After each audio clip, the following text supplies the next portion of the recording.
Welcome to the Peacock Information Center, home of peafowl.com. Every time I do chores, I have a problem. Our wonderful dog has a tendency to go off on her own. But today, Deb says, "Do you know where Snowball is?" And I said, "No, she wasn't in the pens with me." So as we were filming a couple stand-ups, we were looking over to the side, and there she is. She's in the blue peacock pen. I guess she got in the pen while I was feeding the birds this morning, and that's the funniest looking thing in the world. Snowball, what are we going to do? I guess you better make sure you stay with me. Peacocks are yelling. I got to go get her out of the pen. See you later.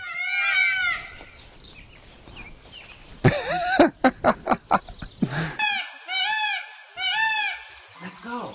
Let's go. Come on, come on.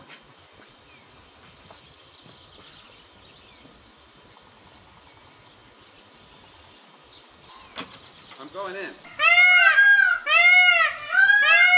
Come on, come on.